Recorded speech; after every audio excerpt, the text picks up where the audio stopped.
काशीनाथाच्या नावानं चांगभलच्या जयघोषात बावधनच्या बगाड यात्रेला सुरुवात झाली आहे।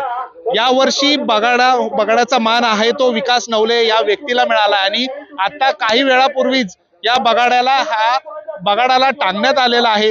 या लाकडी बगाड हे जे आहे हे अनेक महिन्यांपासून बनवण्याची प्रक्रिया सुरू होते आणि त्यानंतर ते बगाड या शेतांमध्ये या ठिकाणी आणून ठेवलं जातं। आज सकाळी बगाडाच्या हस्ते पूजा करून आता या बगाडाला या ठिकाणी बांधण्यात आलंय।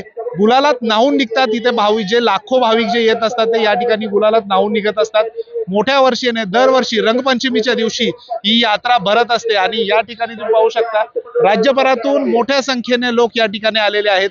काही वेळातच ही बगाड यात्रा आता सुरू होईल आणि या ठिकाणी जो बैलगाड्या आहेत, खिलारी बैल जोड्यांच्या माध्यमातून ही बगाड ओढलं जाईल आणि हे बगाड असंच ओढत मंदिरापर्यंत, गावातील मंदिरापर्यंत घेऊन जातील। अमृत नोनी आर्थो प्लस, ये एक प्रूवन फॉर्मूला है। इसमें मौजूद नोनी फल के गुण और आयुर्वेदिक जड़ी बूटियां शरीर को जरूरी पोषक तत्व देने के साथ साथ हड्डियों और जोड़ों के घिसने, उनमें होने वाले सूजन और दर्द को रोकने में मदद करता है। दर्द मुक्त जीवन के लिए अमृत नोनी आर्थो प्लस। आणि त्या ठिकाणी ते यात्रेची सांगता होते, पण या ठिकाणी बैलांचा हा चांगलाच कस लागत असतो। मोठ्या संख्येनं बैल जोड्या याच भागातील ज्या खिलारी बैल जोड्या असतात त्या या ठिकाणी आणल्या जातात। मानाच्या बैल जोड्या असतात आणि या मानाच्या बैल जोड्या या बगाडाला जुंपल्या जातात।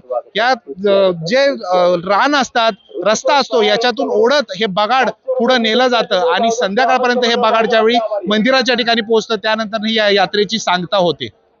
व्हिडिओ जर्नलिस्ट अनुराग दिवारसह तुषार तपासे, झी मीडिया, बावधन, सातारा।